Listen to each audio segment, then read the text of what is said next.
ஆண்டவராகிய இயேசு கிறிஸ்துவின் நாமத்தினாலே இந்த டிசம்பர் மாதத்தின் வாக்குத்தத்த ஆராதனைக்கு உங்களை நான் அன்போடு கூட வரவேற்கிறேன். இப்பொழுதும் இந்த டிசம்பர் மாதத்திற்கான வாக்குத்தத்தம் சகரியா தீர்க்கதரிசன புத்தகம் 9ஆம் அதிகாரம் 12வது வசனம் எடுத்து வாசிக்க நாம் கேட்கலாம். நம்பிக்கையுடைய சிறைகளே, அரணுக்கு திரும்புங்கள், இரட்டிப்பான நன்மையை தருவேன், இன்றைக்கே தருவேன். அல்லேலூயா. நம்பிக்கையுடைய சிறைகளே, அரணுக்கு திரும்புங்கள், இரட்டிப்பான நன்மையை தருவேன், இன்றைக்கே தருவேன். அல்லேலூயா. அப்போ நீங்க அதை பார்த்து கொண்டிருக்கிற நீங்கள் நம்பிக்கையுடைய சிறைகளாக இருக்கலாம், சிறைப்பட்டு போயிருக்கலாம். நீங்கள் அரணுக்கு திரும்புங்கள், ஜெபத்துக்கு திரும்புங்கள், இந்த உபவாசத்துக்கு திரும்புங்கள். ஆண்டவர் நிச்சயமாக இரட்டிப்பான நன்மையை தருவதற்கு அவர் வல்லமை உள்ளவராய் இருக்கிறார். அல்லேலூயா. டிசம்பர் மாதத்திற்கான வாக்குத்தத்தை நீங்கள் சுதந்திரித்துக் கொள்ளுங்கள். இப்பொழுது இந்த இரட்டிப்பான நன்மையை பெற்று அனுபவித்த ஒரு 4 பேரை நாம் பார்க்க இருக்கின்றோம். அதாவது ஈசாக்கு மற்றும் ரெபேக்காள். ஈசாக்கு ஆதியாகமம் புத்தகம் 25ஆம் அதிகாரம் 21லேருந்து 24 அந்த வாக்கியங்கள் இருக்குது, வாசி கேட்கலாம். ஈசாக்கு தன் மலடியாயிருந்த தன் மனைவிக்காக ஈசாக்கு கர்த்தரை நோக்கி வேண்டுதல் செய்தான். தன் மனைவிக்காக ஈசாக்கு கர்த்தரை நோக்கி வேண்டுதல் செய்தான். மலடியா இருந்தாள் மனைவி. கர்த்தர் அவன் வேண்டுதலை கேட்டருளினார். அவன் மனைவி ரெபேக்காள் கற்பந்தரித்தாள். அவள் கற்பத்திலே பிள்ளைகள் ஒன்றோடு ஒன்று மோதி கொண்டிருந்தன. அப்பொழுது அவள் இப்படியானால் எனக்கு எப்படியோ என்று சொல்லி கர்த்தரிடத்தில் விசாரிக்கும்படி போனாள். அதற்கு கர்த்தர் 2 ஜாதிகள் உன் கற்பத்தில் உண்டாயிருக்கிறது, 2 ஜாதிகள் உன் கற்பத்தில் உண்டாயிருக்கிறது, 2 வித ஜனங்கள் உன் வயிற்றிலிருந்து பிரியும், 2 வித ஜனங்கள் உன் வயிற்றிலிருந்து பிரிவார்கள். அவர்களில் ஒரு ஜனத்தார் மற்ற ஜனத்தாரை பார்க்கிலும் பலத்திருப்பார்கள். இளையவனை சேவிப்பான் என்றார். அல்லேலூயா. எல்லாம் கவனிங்க, வேண்டுதல் தான் செய்யறாரு ஈசாக்கு. மனைவிக்காக வேண்டுதல் செய்தார். அது ரொம்ப பார்த்தா ஈசாக்கு எப்படிப்பட்ட மனுஷனா இருந்தால் அவன் தியான புருஷனா இருந்தான். ரெபேக்காளை திருமணம் செய்வதற்கு முன்பதாக ஈசாக்கு தியானம் பண்ண வெளியில் போயிருக்கையில் தன்னுடைய கண்களை ஏறெடுத்து ஒட்டகங்கள் வருகிறதை பார்த்தான் என்று இதற்கு முன்பதாக உள்ள வசனங்களிலே நாம் வாசிக்க பார்க்கலாம். ஈசாக்கு சாயங்கால வேளையிலே தியானம் பண்ண வெளியிலே போயிருக்கையில் ஏறெடுத்து பார்த்த பொழுது ஒட்டகங்கள் வர கண்டான். அல்லேலூயா. தியானம் பண்ண போகையில் தான் தன்னுடைய வருங்கால மனைவி அங்க ஒட்டகங்கள்ல வந்து கொண்டிருக்கிறதை அவன் பார்க்கிறான். தியான புருஷனா இருந்தான். அல்லேலூயா. அப்ப தியானம் பண்ணவர்களாக இருக்கணும். இரவும் பகலும் தன் வேதத்தில் தியானமாக இருக்கிற மனுஷன் பாக்கியவான். அவன் நிற்காலின் ஓரமாய் நடப்பட்டு தன் காலத்தில் தன் கனியை தந்து இலை உதிராதிருக்கிற மரத்தை போல இருப்பான். அவன் செய்வதெல்லாம் வாய்க்கும். அல்லேலூயா. தியானம் பண்ணுகிறவர்களாய் நாம் இருக்கிறோமா? இரட்டிப்பான நன்மையை நாம கேட்கிறோம், ஆனா நம்ம தியானம் பண்ணணும். அல்லேலூயா. ரெபேக்காள் பாருங்க, கர்த்தரிடத்தில் விசாரிக்கும்படி போனாள். கற்பத்தில் பிள்ளைகள் மோதிக்கொண்டது. இப்படியெல்லாம் எனக்கு எப்படியோ என்று சொல்லி அவள் கர்த்தரிடத்தில் விசாரிக்கும்படி அவள் போனாள். வேற யார்கிட்டையும் விசாரிக்க போல, டாக்டர்கிட்ட விசாரிக்க போல, அல்லேலூயா. அப்போ வைத்தியர்கிட்ட விசாரிக்க போல, கர்த்தரிடத்தில் விசாரிக்க போனாள். அப்பொழுது ஆண்டவர் சொன்னார், 2 பிள்ளைகள் இருக்கிறது, 2 ஜாதிகள் உன்னுடைய வயிற்றிலிருந்து பிரிவார்கள் என்று சொன்னார். அல்லேலூயா. எவ்வளோ குழந்தையே இல்லை, 20 வருஷம் குழந்தை இல்லை, 20 வருஷம் குழந்தை இல்லை ஈசாக்கு ரெபேக்காளுக்கும்.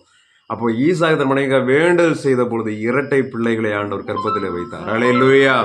இரட்டிப்பான ஆசீர்வாதத்தை கொடுத்து ஆண்டவர் ஆசீர்வதித்தார். அல்லேலூயா. அப்போ தியான புருஷனா இருந்தான் ஈசாக்கு, தியானம் பண்ணுகிறவனா இருந்தான். 2வதாக அவன் பலிபீடத்திலே வைத்து அவன் அங்க ஆசீர்வதிக்கப்பட்டவனா இருந்தான். பலிபீடத்திலே வைக்கப்பட்டவன் ஈசாக்கு தன் தகப்பனாலே பலிபீடத்தில் வைக்கப்பட்டவன், கண்டிப்பாய் கட்டி பலிபீடத்தில் வைக்கப்பட்டவன். அல்லேலூயா. யார் கண்டிப்பாய் வளர்க்கப்படுகிறார்களோ நிச்சயமா அவனுக்கு இரட்டிப்பான சுதந்திரம் இருக்கிறது. அல்லேலூயா. இரட்டிப்பாரு பலிபீடத்தில் வைக்கப்பட்டு இருக்கிறார்களோ, நான் பலிபீடத்தில் வைக்கப்பட்டது போல இருக்கிறேன், உங்களுடையது, உங்களையே நீங்க பலிபீடத்தில் வைக்கணும். அப்போ நீங்க இரட்டிப்பான நன்மையை பெற்றுக்கொள்ள முடியும். ஆபிரகாம் ஈசாக்கை கட்டி பலிபீடத்தில் வைத்தார். சிறு வயசுலேயே வச்சுட்டு போயிட்டார். அல்லேலூயா. கத்தியை எடுத்து ஓங்குகையில் அங்க தேவதூதன் இங்க இடைப்படுகிறார். அப்போ உங்களே நீங்க அப்படி இருக்க சகோதரரே, உங்கள் சரீரங்களை நீங்கள் பரிசுத்தமும் தேவனுக்கேற்ற ஜீவபலியாக ஒப்பு கொடுக்க வேண்டும் என்பதே இதுவே நீங்கள் செய்யத்தக்க புத்தி உள்ள ஆராதனை. அல்லேலூயா. உங்களுடைய சரீரங்களை தேவனுக்கு ஏற்ற ஜீவ பலியாக ஒப்பு கொடுக்க வேண்டும். இதுவே நீங்கள் செய்யத்தக்க புத்தி உள்ள ஆராதனை. இப்ப ஈசாக்கு அப்படி ஒப்பு கொடுத்திருந்தார், தியானம் பண்ணுகிறவனாக இருந்தார். அல்லேலூயா. இரட்டிப்பான நன்மை அவருக்கு பெற்று தந்தது. அல்லேலூயா. இப்போ நம்ம கர்த்தரிடத்தில் விசாரிக்கணும். ஆண்டவரே இது எனக்கு எப்படி? சிலர் எல்லாம் முடிச்சுட்டு கர்த்தர்கிட்ட கடைசியாக வருவாங்க. எல்லா காரியங்களையும் முடிச்சுட்டு ஆண்டவர்கிட்ட கடைசியாக வருவாங்க. அப்படிப்பட்டவர்கள் ஆண்டவர்கிட்ட வந்து பெற்றுக்கொள்ள முடியாது, ரெட்டிப்பான நன்மை பெற்றுக்கொள்ள முடியாது.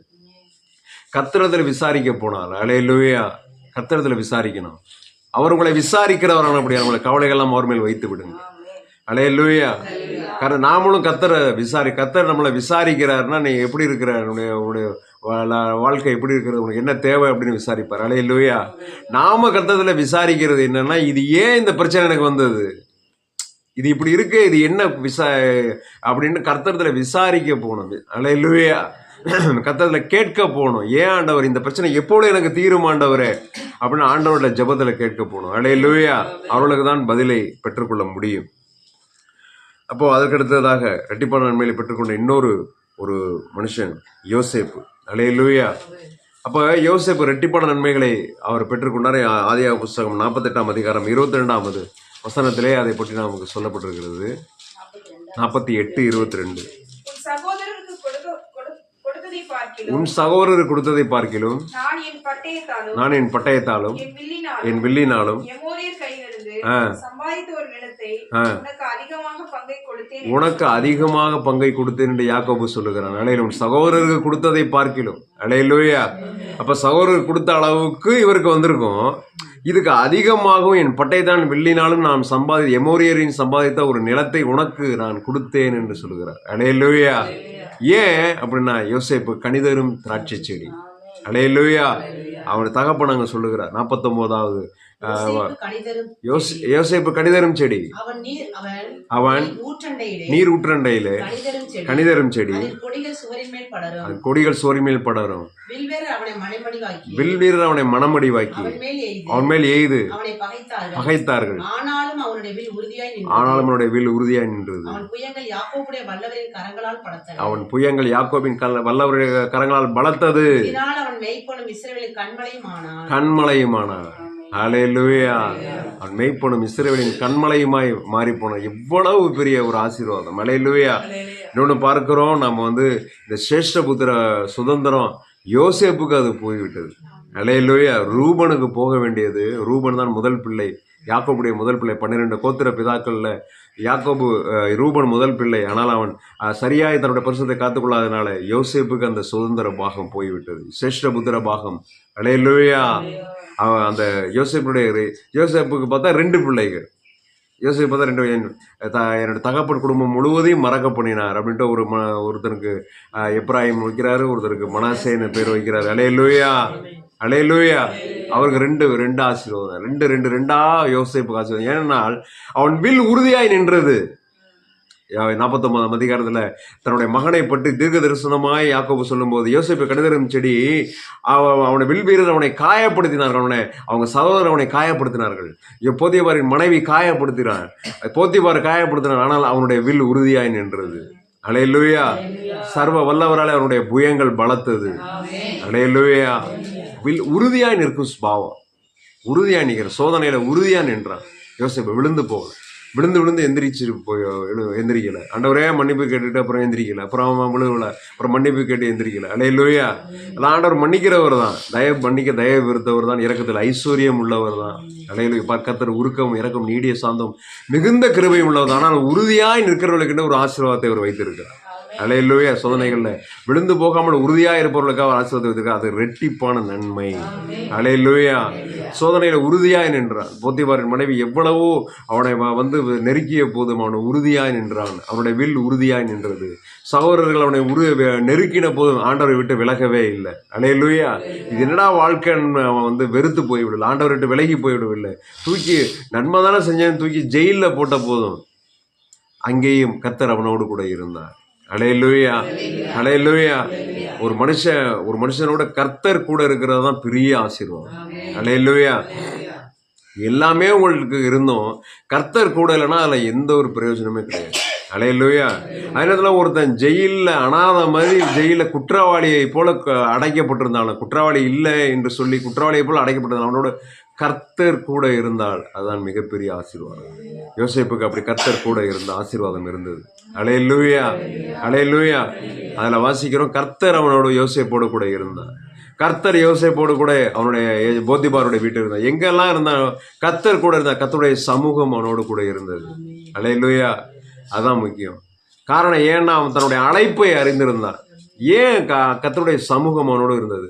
அவனோட ஆண்டோடைய சமூகம் இருக்குதா? ஆண்டோடைய சமூகத்துல 2 இருக்குது. உணரக்கூடிய சமூகம், உணரக்கூடாத சமூகம். அல்லேலூயா. இப்போ இங்கே கை தட்டுறோம், பாட்டு பாடுறோம், எல்லாம் செய்யுது, உடனே நமக்கு உடம்பு செலுக்குது, அந்நிய பாஷை வருது, எல்லாம் இருக்குது. உணரக்கூடிய தேவ சமூகம். அல்லேலூயா. அற்புதங்கள் நடக்குது, சர்ச்சில் அடையாளங்கள் நடக்குது, எல்லாம் நடக்குது. உணரக்கூடாத தேவ சமூகம் என்பது ஒரு மனுஷனுடைய வாழ்க்கையை சுற்றி இருக்கும். அல்லேலூயா. அவன் எவ்வளவு உண்மை உள்ளவனாக இருக்கிறான், அவன் எவ்வளவு ஆண்டவரை நேசிக்கிறான், அவன் எவ்வளவு தனிப்பட்ட வகையில ஆண்டவருக்கு ஆராதனை செய்கிறான், எப்படி தனிப்பட்ட வகையில ஜெபிக்கிறான், எப்படி உண்மையில் இருக்கிறான், எப்படி பரிசுத்தமா இருக்கிறான், அதை பொறுத்து அவனை சுற்றி ஒரு தேவ சமூகம் இருந்துகிட்டு இருக்கும். அந்த தேவ சமூகம் மற்றவர்களின் நன்மையை கொண்டு வரும். அல்லேலூயா. அதான் இந்த யோசேப்பு அவன் எஜமானுடைய வீட்டில் வேலை பார்த்த போது அவன் நிமித்தம், யோசேப்பு நிமித்தம் கர்த்தர் அவன் எஜமான் வீட்டை ஆசீர்வதித்தார். அல்லேலூயா. அப்ப போன இடத்துல ஆசீர்வாதமா இருக்கிறான். அல்லேலூயா. காரணம் என்ன? அது உணரக்கூடாத தேவ சமூகம் அவனோடு கூட இருந்ததுனால அது அவனுக்கு நன்மைகளை, அவனை பின்பற்றுகிற எல்லா நன்மையும் பெற்று தந்தது. சகோதரர்கள் எல்லாரும் அவனை சார்ந்து போனார்கள். அல்லேலூயா. 12 சகோதரர்கள் தகப்பனை எல்லாரையும் சேர்ந்து பராமரிக்கிற பொறுப்பு யோசேப்பின் மேல் விழுந்தது. அல்லேலூயா. அது அவனுக்கு பாரமாக தெரியும். ஏன்னா இது ஒரு நாட்டுக்கே அவன் ஜனாதிபதி போல இருக்கிறான். அல்லேலூயா. இரட்டிப்பான நன்மையை தன்னுடைய உறுதியான சுபாவத்தினாலே அவன் பெற்றுக்கொண்டான். அல்லேலூயா, அல்லேலூயா. அதற்கடுத்து பக்தனாகிய யோபு 3வதாக இரட்டிப்பான நன்மையை பெற்றுக்கொண்டவன். யோபு 42ஆம் அதிகாரம் 10 முதல் 14 வசனங்கள்ல யோபு எப்படி யோபு தன் சிநேகிதருக்காக வேண்டுதல் செய்தான். கர்த்தர் அவன் சிறையிருப்பை மாற்றினார். யோபுக்கு முன்னிருந்த எல்லாவற்றை பார்க்கிலும் இரட்டத்தனையாய் கர்த்தர் அவனுக்கு தந்தருளினார். அப்பொழுது அவனுடைய எல்லா சகோதரரும் சகோதரிகளும் அவனுக்கு அறிமுகமான அனைவரும் அவனிடத்தில் வந்து அவன் வீட்டிலே அவனோடு கூட போஜனம் பண்ணி கர்த்தர் அவன் மேல் வரப்பண்ணின சகல தீங்கி நிமித்தம் அவனுக்காக அங்கலாய்த்து அவனுக்கு ஆறுதல் சொல்லி அவரவர் ஒவ்வொரு தங்க காசையும் அவரவர் ஒவ்வொரு பொன் ஆபரணத்தையும் அவனுக்கு கொடுத்தார்கள். கர்த்தர் யோபின் முன்னிலைமையை பார்க்கிறோம் அவன் பின்னிலைமை ஆசீர்வதித்தார். 14000 ஆடுகள் 16000 ஒட்டகம் 16000 ஏறுகள் 1000 கழுதை அவனுக்கு உண்டாயின. 7 குமாரரும் 3 குமாரத்திகளும் அவனுக்கு பிறந்தார்கள். மூத்த மகளுக்கு எமிமால் என்றும், 2ஆம் மகளுக்கு கிர்சியால் என்றும், 3ஆம் மகளுக்கு கெனரேப்பு என்றும் பெயரிட்டான். அல்லேலூயா. அதுல பார்க்கிறோம், யோபின் குமாரத்திகளை போல சௌந்தரியம் உள்ளவங்க அந்த தேசத்திலே இல்லை. அல்லேலூயா. அதுக்கு முன்னாடி கூட அப்படி கிடையாது. அல்லேலூயா. பிசாசு நினைச்சிருப்பான், ஐயோ தெரியாம இந்த யோபுவுக்கு போய் கஷ்டத்தை கொடுத்துட்டோமே. அல்லேலூயா. பிசாசு பொறாமை பிடித்தவன். இப்போ பார்த்தா நாம் ஆசீர்வதிக்கப்பட்டதை பார்த்து பொறாமைப்படுகிறவனாவே இருக்கிறான்.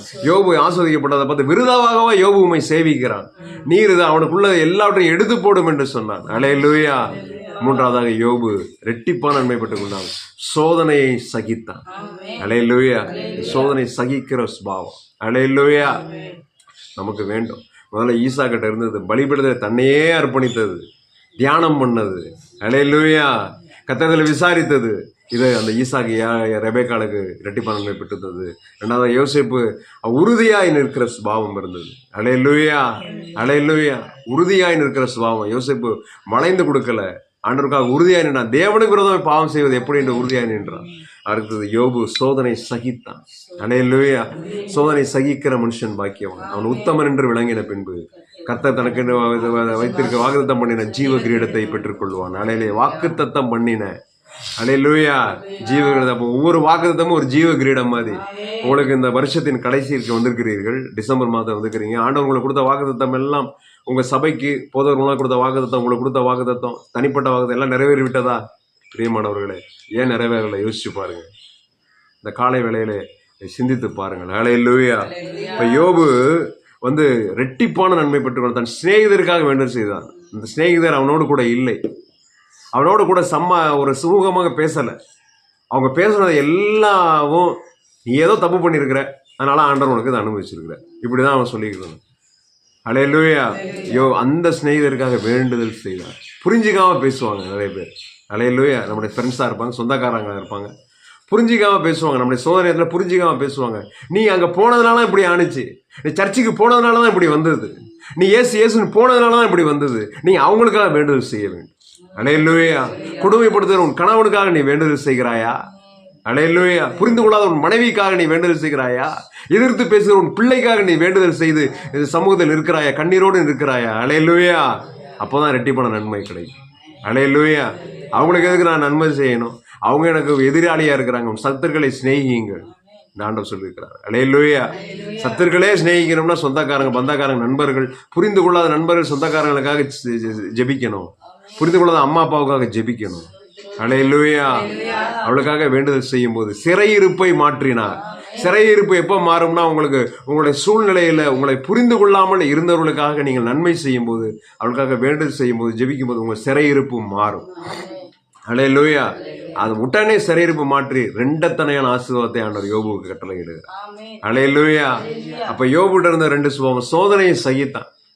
ஆண்டவர் தன் வாயினால் குறை சொல்லவும் இல்லை, தேவனை பற்றி குறை சொல்லவில்லை, நிந்திக்கவில்லை. அல்லேலூயா. யோபு அப்படிதான் பிசாசு சோதிச்சுட்டு யோபோட வாயே பார்த்துக்கிட்டு இருந்திருப்பான். இப்படா இவன் தேவனை துஷித்து ஜீவனை விடும் என்று மனைவி சொன்னது போது கூட இல்லை, நான் செய்ய மாட்டேன். அல்லேலூயா. அவர் என்னை கொன்று போட்டாலும் அவர் மேல் நம்பிக்கையாயிருப்பேன். அல்லேலூயா. அவர் என்னை கொன்று போட்டாலும் அவர் மேல் நம்பிக்கையாயிருப்பேன் என்று சொன்னான். அல்லேலூயா. சோதனையில உறுதியான் என்றான். சோதனையை சகித்தான். அதற்கடுத்து சோதனையிலே தன்னோடு கூட நிற்காத மனிதர்களுக்காக ஜெபித்தான். அல்லேலூயா. அல்லேலூயா. தன்னோடு நிற்காத மனிதர்களுக்காக ஜெபித்தான். தன்னை துன்பப்படுத்தவர்களுக்காக ஜெபித்தான். அப்பொழுது ஆண்டவர் ரெட்டிப்பான நன்மையை அவனுக்கு கட்டளையிட்டார். அல்லேலூயா. ஏற்கனவே இருந்த அவ்வளவு ஆடுகளும் மாடுகளும் கழுதைகளும் ரெட்டிப்பாய் மாறினது. யோபு நெடுநாள் இருந்தான் என்று அடுத்த வசனங்கள் இருக்கு. அல்லேலூயா. அதற்கு பின்பு யோபு 140 வருஷம் உயிரோடு இருந்தான். 4 தலைமுறையாக தன் பிள்ளைகளுடைய பிள்ளைகளையும் கண்டான். நெடுநாள் இருந்து பூரண வயதுள்ளவனாய் மரித்தான். அல்லேலூயா. அந்த பூரண வயசு என்னன்னு கூட போடல. அல்லேலூயா. 140 வருஷம் தான் பூரண வயதுள்ளவனாய் மரித்தான். அப்படின்னா அதுக்கு ஒரு வயசு இருந்திருக்கு. 140 வருஷம் உயிரோடு இருந்தான். எப்போ மரிச்சான்? மரித்தப்போ என்ன வயசுன்னு போடல. அல்லேலூயா. எவ்வளவு ரெட்டிப்பான நன்மைகள். இந்த நன்மை ஒரு பக்கம், தீர்க்க ஆயுசுங்கிற நன்மை ஒரு பக்கம். அல்லேலூயா. அல்லேலூயா. 100 வருஷத்தை தாண்டி வாழ்ந்து விட்டான். அல்லேலூயா. இப்போ யோபு பாருங்க, நெடுநாள் இருந்து அவன் மரித்தான். அல்லேலூயா. அதுக்கடுத்து கடைசியாக எலிசா தீர்க்கதரிசி 2 ராஜாக்கள் 2ஆம் அதிகாரம் 9ஆம் வசனத்துல அவன் கேட்டான், மறுதலுக்கு ரெட்டிப்பான வரம் எனக்கு வேண்டும். அவர்கள் அக்கறைப்பட்ட பின்பு எலியா எலிசாவை நோக்கி, நான் உன்னை விட்டு எடுத்துக்கொள்ளப்படும் முன்னே நான் உனக்கு செய்ய வேண்டியது என்ன? கேள் என்றான். அதற்கு எலிசா, உம்மிடத்தில் உள்ள ஆவியின் வரம் எனக்கு ரெட்டிப்பாய் கிடைக்கும்படி வேண்டுகிறேன் என்றான். அல்லேலூயா. உம்மிடத்தில் உள்ள ஆவியின் வரம் எனக்கு ரெட்டிப்பாய் கிடைக்க வேண்டும். இந்த எலிசா எலியாவுக்கு ஒரு கையாளாகவே இருந்தான். அல்லேலூயா. எலியாவின் கைகளுக்கு தண்ணீர் வார்த்த சாப்பாத்தின் குமாரனாக எலிசா என்று பைபிள் அவனை பற்றி சொல்லுகிறது. அல்லேலூயா. எலியா எங்க போனா எலியாவுடைய வேலைக்காரனாக இருந்தான். ஒரு ஊழியக்காரனுக்கு வேலைக்காரனா இருந்தவர் எலிசா. அல்லேலூயா. எலியா எப்படிப்பட்ட ஆள்னா எலியா கரடு முரடான ஆளு. ராஜாவிட்டே கரடு முரடா பேசுறவர் வேலைக்காரன் எப்படி பேசியிருப்பாரு? அதெல்லாம் பொறுமையா இருந்து சகிச்சுக்கிட்டு அப்படியே இருந்து. அல்லேலூயா. இன்னைக்கு நிறைய பேர் தங்களுடைய ஊழியக்காரர்களுக்கு, தன்னுடைய போதகர்களுக்கு உண்மையாக இருப்பதில்லை. கொஞ்ச நாள் தான் உண்மையா இருக்கிறாங்க. அதுக்கப்புறம் நாங்கள் பிரிஞ்சு போயிடுறோம் அப்படின்னு போதகரை எதிர்த்து பேசி விட்டு போய்விடாரு. இப்போ கூட இருந்தால் போதருடைய அபிஷேகம், போதர்களுக்கு ஆண்டவர் கொடுத்த வரங்கள், அவைகள் எல்லாம் அத்தனையும் அந்த விசுவாசிகள் மத்தியிலே தங்குகிறதை பார்க்க முடியும். அல்லேலூயா. அல்லேலூயா. இம்பார்டேஷன் என்று பேர். கைகளை வைப்பது இம்பார்டேஷன். அது மூலமாக அந்த வரங்கள் வல்லமை கடந்து போய் கொண்டே இருக்கும். அல்லேலூயா. உண்மையாய் நாம இருக்கிறோமா? கொடுத்த ஆவிக்குரிய தலைவருக்கு கீழே உண்மையாய் நாம இருக்கிறோமா? சபையின் ஆவிக்குரிய தலைவர்களுக்கு கீழே உண்மையாய் நாம இருக்கிறோமா? அப்படி இருந்தாலும் அவர்களிடம் இருக்கிற அந்த ஆவியின் வரம் நமக்கு ரெட்டிப்பாய் கிடைக்கும். அல்லேலூயா. எலிசா உண்மையாய் இருந்தான். அதுக்கு முன்னாடி பாருங்க, இழுத்து அடிக்கிறாரு. நான் பெத்தேலுக்கு போகிறேன், அவர் கர்த்தர் என்னை பெத்தேலுக்கு போக சொல்லுறாரு. இல்லை, நான் அங்கே உண்மை விடுகிறதா இல்லை அப்படின்னு சொல்லிட்டு எலிசா வராரு. நான் எரிகோவுக்கு போகிறேன், நான் கில்காலுக்கு போகிறேன் அப்படின்னு சொல்றாரு. எல்லா இடங்கள்லையும் போறாரு. இல்லை, நான் யோர்தானுக்கு போறேன் அப்படிங்கிறார். நான் அங்கேயும் வர்றேன் அப்படின்னு சொல்றாரு. அல்லேலூயா. எல்லாரும் சொல்றாங்க, இன்றைக்கு உன் தலைமையாக இருக்கிற உன் எஜமானை கர்த்தர் உன்னை விட்டு எடுத்துக்கொள்வார் என்று அறிந்திருக்கிறாயா அப்படின்னு தீர்க்கதரிசிகளின் புத்திரர்லாம் கேட்கிறாங்க. எனக்கு தெரியும், நீங்க சும்மா இருங்கள் என்று சொல்லிவிட்டு அவன் எலியாவை பின்பற்றி போய்கொண்டே இருக்கிறான். 2ஆம் அதிகாரம் 2ஆம் அதிகாரத்தை நீங்க வாசிச்சு பாருங்க. அவன் ஆவியின் வரத்தை பயங்கரமா கேட்கணும்னு தாகத்தோடு போகிறான். அல்லேலூயா. இன்றைக்கு அந்த வரம் வேண்டும், ஆவியின் வரம் வேண்டும், இந்த வரம் வேண்டும். தாகமா கேட்குறீங்களா? இல்லை சும்மா சும்மா கேட்டு போவோம் அப்படின்னு இருக்கீங்களா? அல்லேலூயா. உங்களுக்கு என்ன ஆவியின் வரம் வேண்டும்? அது நீங்க தாகமா கேட்குறீங்களா? அல்லேலூயா. அப்போ உம்மிடத்தில் இருக்கிற ஆவியின் வரம் எனக்கு ரெட்டிப்பாய் வேண்டும் என்று கேட்கிறார். அல்லேலூயா. போறாரு. நான் கிளம்ப போறேன், நான் போக போறேன், இந்த உலக வாழ்க்கையை முடிச்சிட்டேன், உனக்கு என்ன வேண்டும் கேளு அப்படிங்கும்போது அப்போ அவர் சொல்றாரு, இவ்வளவையும் இப்போ எலியா எப்படிப்பட்ட ஆள் பாருங்க. கடைசியா யோர்தானுக்கு வந்த பிறகு தான் கேட்கிறாரு. பெத்தேலுக்கு போகிறேன், கில்காலுக்கு போகிறேன், எரிகோவுக்கு போறேன்லாம் சொல்லல. கடைசியா அவர் வச்ச டெஸ்ட் அது. எலிசா ஆண்டவர் வச்ச டெஸ்ட் அது. அல்லேலூயா. எலியா மூலமா ஆண்டவர் வைத்த பரீட்சை அது. அந்த பரீட்சையை பாஸ் பண்ணாரு. பெத்தேலுக்கு போறாரு. ஒவ்வொன்றுக்கும் ஒரு ஆவிக்குரிய அர்த்தம் இருக்கிறது. அல்லேலூயா. பெத்தேல்ல ஒரு பொருத்தனை. பெத்தேல்னா பொருத்தனைன்னு அர்த்தம். அல்லேலூயா. யாக்கோபு பொருத்தனை பண்றார் பெத்தேல்ல. இப்போ பொருத்தனையில் நம்ம நிறைவேற்றி இருக்கிறோமா? அல்லேலூயா. கில்கால்ல நிந்தை புரட்டி போடப்பட்டது. கில்கால விருத்த சேதனம் பண்ணப்பட்டார்கள் இஸ்ரவேலர்கள். 2ஆம் முறையாக விருத்த சேதனம் பண்ணப்பட்டார்கள். யோசுவாவின் காலத்துல இருக்கிறது. நிந்தை புரட்டி போடப்பட்ட இடம். விருத்த சேதனம் பண்ணிருக்கிறீங்களா? நீங்க சில காரியங்களை ஆண்டவருக்காக வெட்டி வீசி இருக்கிறீங்களா? ஆண்டவருக்கு பிடிக்காத காரியங்களை வெட்டி வீசி இருக்கிறீங்களா? நீங்க உங்க வாழ்க்கையை விட்டு பிடிக்காத உறவுகளை, பிடிக்காத அழகு பொருட்களை, பிடிக்காத காரியங்களை ஆண்டவருக்காக வெட்டி வீசி இருக்கிறீங்களா? நீங்க சும்மா வந்துடாத ஆவின்னு வரம்லாம். அல்லேலூயா. அல்லேலூயா. கில்கால் புரட்டி போடப்பட்டார். விருத்த சேதனம் பண்ணப்பட்டார்கள். இருதயத்தின் செவியின் நுனித்தோல், நீங்கள் உங்களுடைய இருதயத்தின் நுனித்தோலை நீங்கள் வெட்டுங்கள் என்று சொல்லப்பட்டிருக்கிறது. இருதயம் வெட்டப்பட்டிருக்கிறதா? இருதயத்தில் உள்ள தேவையில்லாத ஆசைகள், மற்ற காரியங்கள் எல்லாம், பொல்லாப்பு எல்லாம் வெட்டி வீசப்பட்டிருக்கிறதா? சும்மா அப்படி கிடைச்சிருது ஆவின் வரம். செவியிலும் விருத்த சேதனம் பெறாதவர்களே, இருதயத்திலும் செவியிலும் விருத்த சேதனம் பெறாதவர்களே என்று ஸ்தேவான் சொல்லுகிறான் அப்போஸ்தலர் நடபடிகள்ல. செவியில விருத்த சேதனம் இருக்கணும். எதை கேட்கணுமோ அதை மட்டும் தான் கேட்கணும். எதை கேட்கக்கூடாதோ அதை கேட்கக்கூடாது. அல்லேலூயா. செவியில விருத்த சேதனம், இருதயத்துல விருத்த சேதனம் இருக்குதா? உங்களோட செல்போன் வெட்டி வீசப்பட்டிருக்கிறதா? உங்களோட வாட்ஸ்அப் வெட்டி வீசப்பட்டிருக்குதா? வெட்டி வீசப்பட்டதுன்னா அது அப்படியே அன்இன்ஸ்டால் பண்றது கிடையாது. அதில் நான் தேவையானதை மட்டும்தான் நம்ம பார்க்குறோமா? தேவையில்லாத கான்டாக்ட்ஸ் எல்லாம் நம்ம டிலீட் பண்ணிடுறோமா? அல்லேலூயா. வெட்டி வீசப்பட்டிருக்கிறதா கில்கால்ல? அல்லேலூயா. யோசித்து பார்ப்போம். எரிகோ சாபத்தின் அடையாளம். சாபம் முறிஞ்சிருக்குதா? எரிகோவில் சாபத்தின் ஆவி நம்ம விட்டு போயிருக்குதா? அல்லேலூயா. ஆனால் அந்த நமக்கு தடையா இருந்த எரிகோவை நாம் துதியினால தகர்த்து போட்டிருக்கிறோமா? அல்லேலூயா.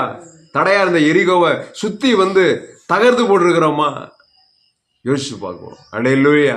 இந்த சாபம் முறிஞ்சிருக்க தட்டையா இருக்கிற எரிகோவை தகர்த்து இருக்கிறோமா ஆண்டவருடைய பலத்தினால? அல்லேலூயா.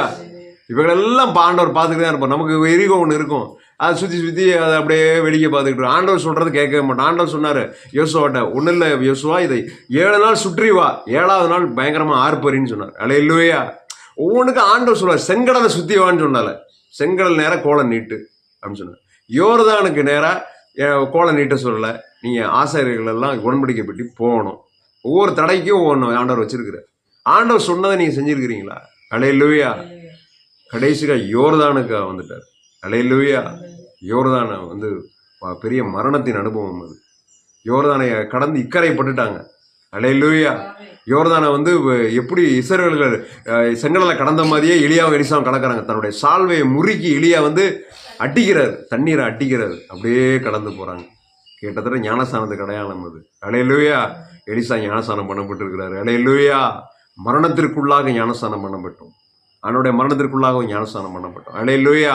நான் முழுக வேண்டிய ஸ்நானம் உண்டு, அது முழுகும் வரை நான் எவ்வளவோ நெருக்கப்படுகிறேன். அல்லேலூயா. கிட்டத்தட்ட சாவுக்கு நேரா போயிருக்கிறாரு. அல்லேலூயா. கிட்ட சாவுக்கு நேரா போற மாதிரி பாடுகள் இருந்திருக்கிறது. அதெல்லாம் அனுபவிச்சிருக்கிறீங்களா வாழ்க்கையில? அல்லேலூயா. அந்த பாடல்களை அனுபவிச்ச ஆண்டவரோட உண்மையா இருக்கிறீங்களா? ஆவியின் வரங்கிறது சும்மா ஒரு நன்மை கிடையாது, உலக நன்மை கிடையாது. இதுக்கு முன்னாடி பார்த்ததெல்லாம் உலக நன்மை. யோசேப்பு ஒரு நன்மையை பெற்றுக்கிட்டாரு, யோபு ஒரு நன்மையை பெற்றுக்கொண்டாரு, ஈசாக்கு ரெபேக்காள் குழந்தை பாக்கியம் பெற்றுக்கிட்டாங்க, ரெட்டை பிள்ளையை பெற்றுக்கிட்டாங்க. எல்லாம் உலக நன்மைகள். அல்லேலூயா. எலிசா ஆவியின் வரம். அல்லேலூயா. ஆவியின் வரம்னா சாதாரணது இல்லை, செத்தவங்களை உயிரோடு எழுப்புறது. இப்போ இவர் வந்து செத்தவங்களை உயிரோடு எழுப்புனாரு, ரெண்டு பேரை செத்தவங்களை உயிரோடு எழுப்பிட்டாரு. யாரு? எலிசா. அல்லேலூயா. எலிசா தான் செத்த பின்னும் உயிரோடு எழுப்பினார். எலிசாவின் எலும்புகள் அங்கே இருந்தது. ஒரு செத்த பிரேதத்தை கொண்டு போய் எலிசாவின் கல்லறையில் போடுறாங்க. எலிசாவின் எலும்புகள் அந்த பிரேதம் பட்ட உடனே துள்ளிருச்சு, அந்த பிரேதம் உயிரோடு வந்துருச்சு. அல்லேலூயா. செத்த பின்னும் அற்புதம் செய்கிறார் எலிசா. அப்படி ஒரு ஆவியின் வரம் ரெட்டிப்பாய் வேண்டும். பார்த்தீங்கன்னா 7 அற்புதம் எலியா பண்ணியிருப்பார். எலிசா தன்னுடைய ஊழிய காலத்தில் 14 அற்புதங்களை செய்தார். அல்லேலூயா. அல்லேலூயா. குஷ்டரோகத்தை சுஸ்தமாக்கினது ஆண்டவராக இயேசு கிறிஸ்து காலத்து எலிசா தான். அல்லேலூயா. குஷ்டரோகியை சுஸ்தமாக்கினது ஆண்டவராக இயேசு கிறிஸ்து அடுத்தபடியா எலிசா. அல்லேலூயா. வேற யாரும் குஷ்டரோகி, எந்த தீர்க்கதரிசியும் குஷ்டரோகி சுஸ்தமாக்கினது ஆண்டவராக இயேசு கிறிஸ்துக்கு அடுத்தது எலிசா. அல்லேலூயா. அல்லேலூயா. தன் மரணத்தின் மூலமாக அநேகருக்கு உயிர்த்தெழுதலை ஆண்டவர் கொடுத்தார். அதே மூலம் எலிசா கொடுத்தார். அல்லேலூயா. ஆண்டவர் மரித்த போது எல்லார் கல்லறைகளையும் திறந்தது அப்படின்னு போட்டுருங்க. அல்லேலூயா. இப்ப எலிசா பிரேதம் அங்க உள்ளார எலிசா செத்து பல வருஷம் ஆச்சு. தூக்கி அவருடைய கல்லறையில வந்து இடம் இல்லைன்ட்டு எல்லாம் படைகள்லாம் வருது. இப்போ புதைக்கிறதுக்கு இடம் இல்லைன்னு சரி எலிசாவோட கல்லறையில் தூக்கி அதை போடுவோம்னா டக்குன்னு எந்திரிச்சு அந்த பணம் எந்திரிச்சு உட்காந்து பேச ஆரம்பிச்சிருச்சு. அல்லேலூயா. ஆண்டவருக்கு நிகரான அந்த காரியங்கள் எலிசாவுடைய வாழ்க்கையில் இருந்தது. அல்லேலூயா. என்பதாக என்ன அனுபவத்தில் போனாரு? பெத்தேல், கில்கால், எரிகோ, யோர்தான். அல்லேலூயா. நீங்க ஐயோ அப்படி அந்த ஊழியக்காரர் மாதிரி ஆகணும், இந்த ஊழியக்காரர் மாதிரி ஆகணும். சரி, அவர் பட்ட கஷ்டங்களாம் நீ அனுபவிக்க தயாரா இருக்கிறீங்களா? அல்லேலூயா. ஆண்டவருடைய 2 சீஷர்கள் வந்து 2 சீஷருடைய தாயார் கேட்டார்கள், ஆண்டவரே வலப்பக்கத்தில் ஒருவனும் இடப்பக்கத்தில் ஒருவனும் உங்களுடைய மகிமையில் வரும்போது உட்கார வேண்டும். நீங்கள் என்ன கேட்கிறீர்கள் என்று உங்களுக்கு தெரியவில்லை. நான் படுகிற அத்தனை பாடல்கள் நீங்க பட தயாரா இருக்கிறீங்களா அப்படின்னு கேட்டார். அல்லேலூயா. நான் போற பாதையெல்லாம் நீங்க போக தயாரா இருக்கிறீங்களா அப்படின்னு கேட்டார். அல்லேலூயா. நம்ம இன்றைக்கு அந்த மகிமையை இச்சிக்கிறோம், அந்த ஊழியக்காரருடைய அந்த பொசிஷனை இச்சிக்கிறோம். ஆனா அந்த ஊழியக்காரர் பட்ட பாடுகளை சுமந்து கொள்வதற்கு யாருக்கும் விருப்பம் கிடையாது. அல்லேலூயா. பிரியமானவர்களே, இந்த டிசம்பர் மாதத்துல இந்த ரெட்டிப்பான ஆசீர்வாதத்தை ஆண்டவர் கொடுக்கிறார். நம்பிக்கையுடைய சிறைகளே அரணுக்கு திரும்புங்கள். அல்லேலூயா. ஜபத்துக்கு திரும்புங்க, மற்றபடி பொருத்தனைக்கு திரும்புங்க. அல்லேலூயா. மறுபடியும் பரிசுத்தத்துக்கு திரும்புங்க. கில்கால் புரட்டி போடப்பட்டது, நிந்தையை புரட்டி போட்டார். எகிப்து நிந்தையை புரட்டி போட்டேன்னு சொன்னார். விருத்த சேதனம் பண்ணார்கள். அல்லேலூயா. விருத்த சேதனம் பண்ணப்பட்டிருக்கிறீங்களா? நீங்க இருதயத்திலும் செவியிலும் விருத்த சேதனம் இருக்குதா உங்களுக்கு? யோசிச்சு பாருங்க. யோசேப்பை போல உறுதியா நின்று இருக்கிறீங்களா? யோசேப்பு சோதனையில உறுதியா நிற்கிற சுபாவம் இருந்துச்சா? ஈசாக்கு போல பலிபீடத்தை தன்னையே வைக்கிற ஒரு அனுபவம் இருந்துச்சு அவங்களுக்கு? யோபு போல சோதனை சகிக்கிறீங்களா? எலிசாவை போல எப்படியாவது ஆவியின் வரத்தை ஆண்டவர்கிட்ட கேட்கணும்னு ஆவிக்குரிய நன்மையை பெற்றுக்கொள்ள வேண்டும், மற்றவர்கள் பிரயோஜனமா இருக்கணும், ஊழியம் செய்யணும்னு வாஞ்சிக்கிறீங்களா? பிரியமானவர்களே, இந்த 4 காரியங்களை நீங்கள் மனதில் வைத்துக் கொள்ளுங்கள். இந்த புதிய மாதத்தில் இந்த புதிய வகத்தின்படி கர்த்தர் உங்களை ஆசீர்வதிப்பாராக. ஆமேன், ஆமேன், ஆமேன்.